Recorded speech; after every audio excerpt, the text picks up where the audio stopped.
Hey guys, Sean here. Welcome to the F1 Word and to this week's news roundup.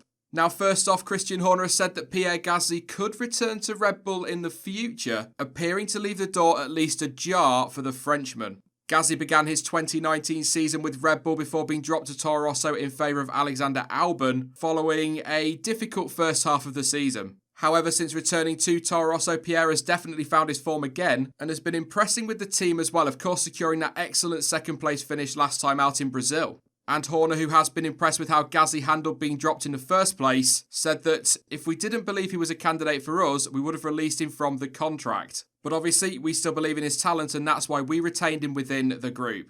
The Red Bull boss also went on to say that after 2 crashes in pre-season testing, the pressure was pretty much on him immediately, adding, "I think it was the right thing to remove him from that pressure and it's been good to see him really find his confidence at Toro Rosso." Putting him back into a slightly less pressured environment at Toro Rosso, perhaps in a car that is slightly easier to drive, his confidence has been recovering and he's put in some great performances.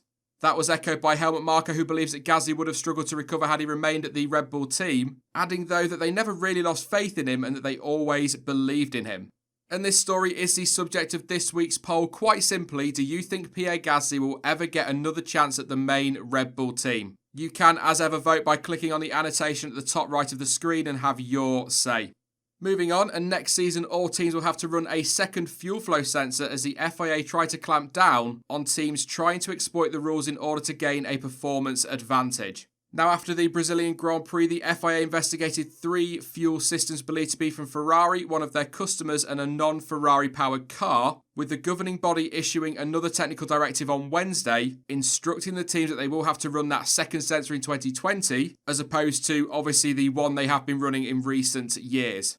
This is the latest development in what has been the talk of the paddock over the last few weeks. Back in Austin, of course, Red Bull asked the FIA for clarification on the rules around a possible fuel flow ploy that would, in theory at least, allow a power unit to deliver an extra power boost. And following that, all teams were told that any attempt to undermine the regulations would be a breach of the rules, with Red Bull and Mercedes later adding that any breach would not just be a case of exploiting a grey area, but would be classed as cheating outright. Ferrari have firmly denied that they are doing anything wrong at all and have invited the stewards on numerous occasions to effectively come and have a look at what they are doing. The team have also dismissed talk that their sudden drop in form was due to the new FIA directives, with Mattia Binotto telling Sky Sports F1 in Brazil that they had changed nothing in the way they run their power units. Next up, it has been confirmed that Esteban Ocon will be taking part in the post-Abu Dhabi test with Renault. Over the course of the Brazilian Grand Prix weekend, there were some questions over whether or not Mercedes would allow Ocon to take part in the test for Renault, as he would still be contracted to the Silver Arrows. However, Mercedes have agreed to release the Frenchman from his contract early so that he can begin work with Renault once the season has finished.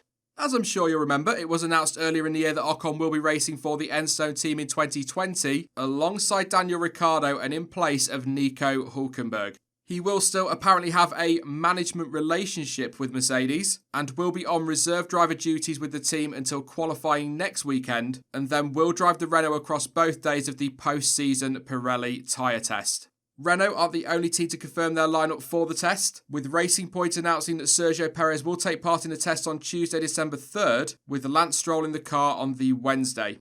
That's not all when it comes to Racing Point though, because according to GPtoday.net, the team are set to sign Robert Kubica as their test and reserve driver for next season.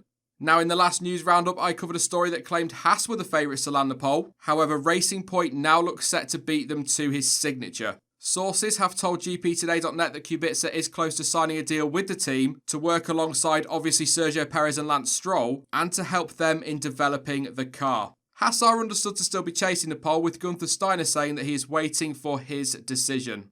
Despite wanting to remain a part of Formula 1, Kubica has insisted that he would like to be racing next year as well and as part of a competitive grid, and it's believed that he is set to join DTM and race for BMW in 2020. Nothing confirmed on that though, so as ever, watch this space, but from an F1 perspective at least, it looks as though Racing Points are set to land Kubica for next season.